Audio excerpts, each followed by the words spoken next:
Tasty upma ready. இன்றைக்கி பார்த்தோம் அப்படின்னா நம்ம கோதுமை ரவையில் வந்துட்டு உப்புமா செய்ய போகிறோம்.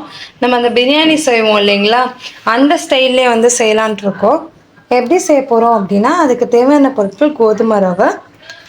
நான் இதில் ஒரு 5 தக்காளி எடுத்திருக்கேன், பெரிய வெங்காயம் 2 எடுத்திருக்கேன், ஒரு 5-6 பீன்ஸும் ஒரே ஒரு பெரிய கேரட் எடுத்திருக்கேன்.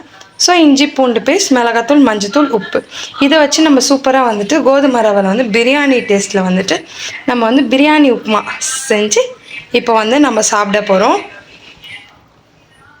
இதில் பார்த்தீங்கன்னா கோதுமை வந்துட்டு நான் வந்து 1/4 கிலோ கோதுமை ரவை வந்து எடுத்திருக்கேன். ஸோ நீங்கள் 1/4 கிலோ கோதுமை ரவைக்கு தேவையான பொருட்கள் நான் சொல்லியிருக்கேன். உங்களுக்கு இன்னும் அதிகமாக வேணும்னா இதுலேயே அப்படியே டபுள் த குவான்டிட்டி வந்து நீங்கள் எடுத்துக்கலாம். இப்போ நம்ம வந்து செய்யலாம். ஒரு 2 to 3 ஸ்பூன் வந்துட்டு ஆயில் ஊற்றிருக்கு. அந்த ஆயில் கூட வந்து நம்ம பிரியாணி இலையும் பட்டை லவங்க ஏலக்காய் வந்து சேர்த்துக்கலாம். இது நல்லா ஃப்ரை ஆகட்டும். ஃப்ரை ஆனோடனே நான் ஆனியன் போட்டு வதக்க போகிறேன். இப்போ வந்து நான் வெட்டி வச்சுருக்க ஆனியனையும் சேர்த்துக்கிறேன்.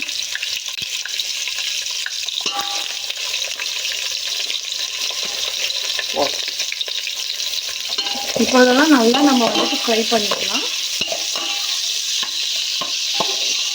ஆனியன் ஃப்ரை ஆயிடுச்சு. இப்போ நான் 1 டீஸ்பூன் வந்து இஞ்சி பூண்டு பேஸ்ட் போட போகிறேன். ஸோ இதையும் நம்ம நல்லா வந்துட்டு வதக்கிக்கலாம்.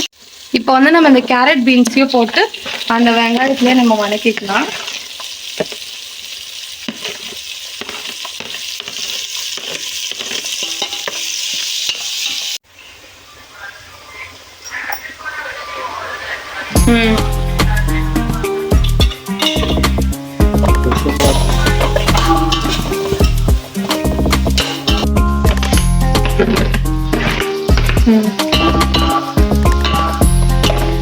இந்த கிளாஸில் வந்துட்டு நான் வந்து ரவை எடுத்திருக்கேன். ஸோ இதில் வந்து 3 glasses ஆஃப் ரவை எடுத்திருக்கேன்.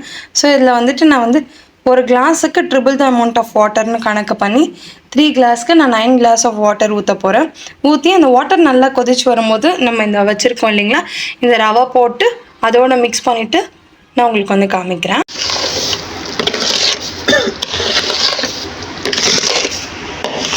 கொதிச்சிருச்சு. இப்போ நான் வச்சுருந்த அந்த ரவை இருக்கு இல்லைங்களா, அதையும் போட்டு நல்லா கிளறிடுறேன். இப்போ அப்படியே நம்ம சிம்மில் விட்டுட்டோம் அப்படின்னா அதுவே கொதிச்சு நான் தம் போட்டிருக்கேன் இல்லைங்களா, தம்லேருந்து இது எடுக்க போகிறேன்.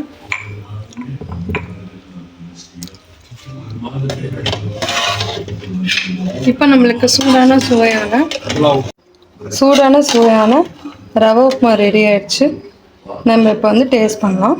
டேஸ்ட் பண்ணிவிட்டு எப்படி இருக்குன்னு சொல்கிறோம்.